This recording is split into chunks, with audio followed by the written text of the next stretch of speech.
What's up guys, I'm Håkon abroad and I just got back from spending a few days in the beautiful city of Malaga. And from historical forts and city walks to beautiful beaches and amazing day trips, this city was truly an amazing place. So here's my list of some must-do things to do and see while you're in Malaga, Spain. So anyways, let's get into it. Now let's start off with one of the main historical sites in Malaga, the famous Malaga Alcazaba. Now this is a Moorish fortress built around the year 1060 and is one of the best preserved Alcazabas in Spain. And once you get to the main site at the top, you will have some beautiful open courtyard areas, some small gardens, and you will also have some amazing views of the city along the walls. And the Alcazaba is just incredibly beautiful. And a ticket to enter Alcazaba will cost you €7, or you can also pay €3 extra, so 10 in total, to get a combined ticket that will also allow you to enter Castillo de Gibralfaro.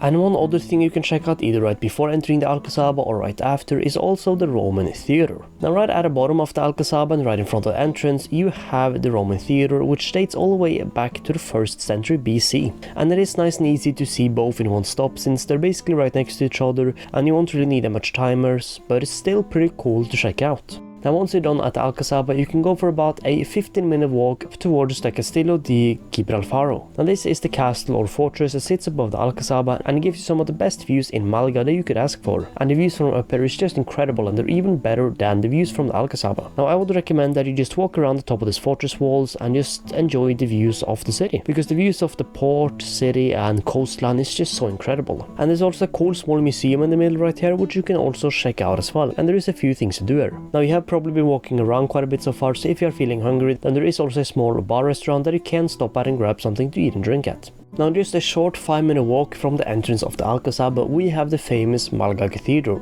Now this is a huge and really detailed cathedral and it's just so incredibly beautiful. And a fun fact, the Málaga Cathedral is actually not finished and it has the nickname La Mantica, which means the one-armed lady, because the south tower was never completed, because construction began in 1528, however it was halted in 1782 due to lack of funding. But even though it technically isn't finished, it is still an incredibly beautiful cathedral, and the ticket to enter this will cost you €10. And if you are lucky, you might also be able to go up onto the roof, although this will have to be with a tour. Now they usually run tours every hour, so when you book your tickets, for example for the Malaga Cathedral online, you will sometimes have an option to select what time slot you want for the roof tour. Now I sadly weren't able to go up to the roof, but I've heard that the view from up there is incredible. So if you do have an option to book a roof tour, then from what I've heard, it does seem like it's recommended. Now after all this sightseeing we've done so far, it's time to head onto the beach a bit and relax. So head over to Playa de la Malagueta. Now this is the main beach in Malaga and it is super easy to get to. It's just about a 15-minute walk away from the Alcazaba and it is a great place to just relax for a bit. Now you can go out to swim, you can lay down in the sun a bit, just relax a bit, or grab something to eat and drink at one of the beach bars nearby. And it can be a great place to just relax a bit. And the beach is pretty big, so you will most likely be able to find yourself a small quiet spot that you can sit down at and relax a bit. Now after all that exploring and walking around we've done so far, you're probably feeling a bit hungry, and if you are, then I would recommend you head over to the market Mercado de Atarazanas. Now this is a big indoors local market where you can find lots of fresh fruit, fresh meat, seafood and small food stalls selling food you can buy. And there is so many different things here, and it was also just a great place to try some new stuff and grab some fresh fruit. So yeah, just walk around and see if anything smells or looks good. Now just a few minutes away from the main beach, we have the open air dining and shopping street, Muelle. Now this is a modern port area with shops, restaurants and really nice ocean views. Now there is also a lot of stores here selling clothing, jewelry and a lot more. Now right nearby is also Plaza de la Marina, which is a smaller open square where you can sit down at and relax for a bit in the sun. And even though it's pretty much in the city, there weren't that much noise there or many cars around, so it was a great place to just sit down for a bit while still being in the city. Heading back into the city centrum, just about a 5-minute walk away from the cathedral, head over and walk along Calle Larios, which is one of the main streets in Malaga. And I would recommend that you just walk from here up towards Plaza de la Constitución. Now this area is busy, usually filled with shops, cafes and a pretty cool atmosphere. And it's also a great place to do some shopping, picking up some new clothes or, like I said earlier, some souvenirs. So just walk around, see if anything looks cool, maybe buy some stuff, or just walk around and enjoy the beautiful views of the city.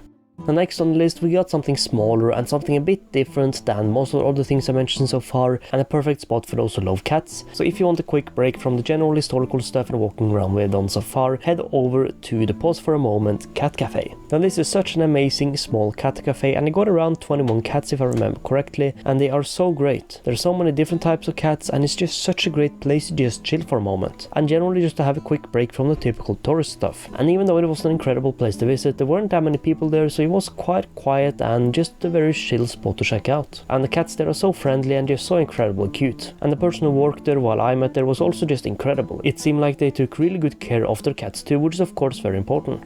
Now, if you're into art, you might know that Picasso was born in Malaga, and because of that it makes perfect sense then to visit the Picasso Museum while you're here. And it's located right in the city centrum, and it has a pretty big collection of his work, showing all the different styles from across his life. And it was a really cool place to visit because there was just so much to look at, so many different art pieces, and it was just a pretty cool museum to check out. And even if you aren't super into art, it is still a pretty interesting place to check out, especially knowing that this is his hometown.